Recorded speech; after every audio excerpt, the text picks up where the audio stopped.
public education has gone off the rails. It's about power and money and politics, and somehow the kids are getting lost in all of that. Parents have woken up and they're paying more attention than they ever have before. Critical race theory is dividing our children. Racism is racism. Our teachers are bullied. Parents are shut out. Less than 1/3 of America's school children are proficient in anything. They're teaching these kids X-rated sex acts.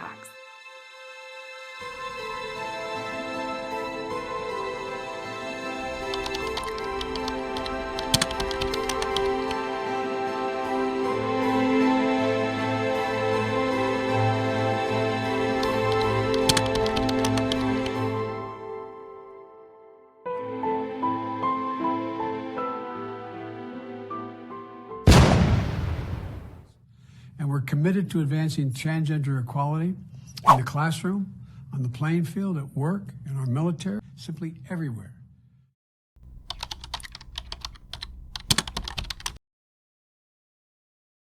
People out there, especially parents, who are really thankful for what I'm saying because they see that their young girl or their young boy is going through this, and the school is telling them, you need to affirm them, they're trans, you need to transition them. All their doctors are telling them you need to transition them. And these parents, they know that their child should not be having these cosmetic procedures.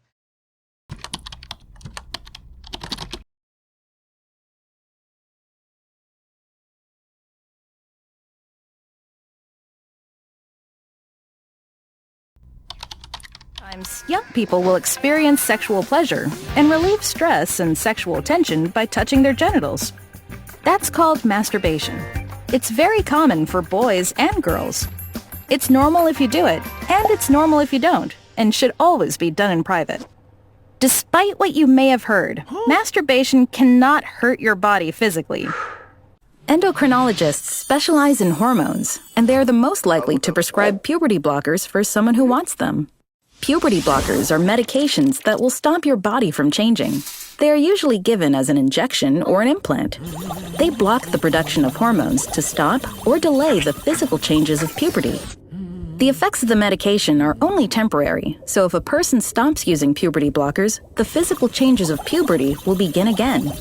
Whether you identify as male, female, genderqueer, or something else, you're perfectly normal.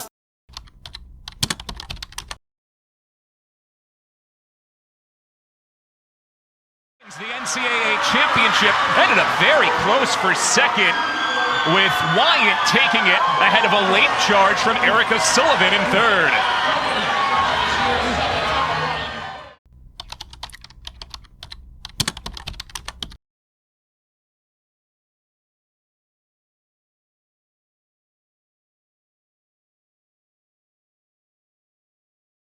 Rejecting a 41% of math textbooks submitted for public school use, arguing they include impermissible and prohibited topics, including critical race theory. Governor Ron DeSantis saying, quote, "It seems that some publishers attempted to slap a coat of paint on an old house built on the foundation of Common Core and indoctrinating concepts like race essentialism, especially bizarre for elementary school students." An ideology here that they're trying to indoctrinate our children when it's tucked into math books.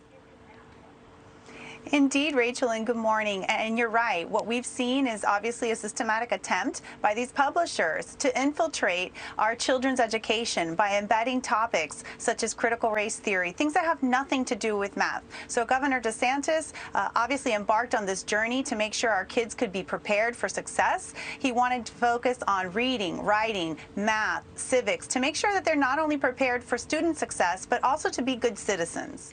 Right. So transgender student at some point during class also changed clothes and was revealed as her true gender. And many parents say they feel betrayed and blindsided. I want her to hear from me as a parent what her gender identity means to her and to our family.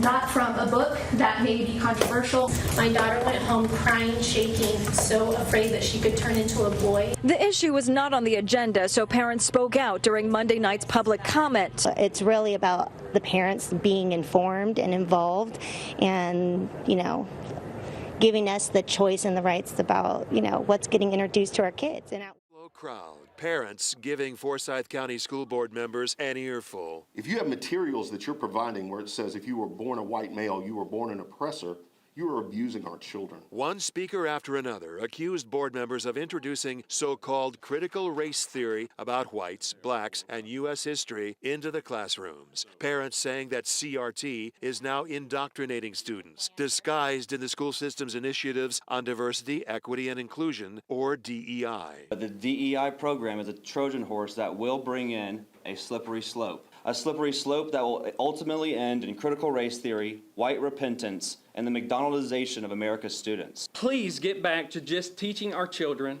math, science, factual history, equity of opportunity, and teaching them how to think and not what to think. What's going on in our country these days. It's too big, it's too much. As moms, we know the most effective way to have an impact on the future of our country is to start at home.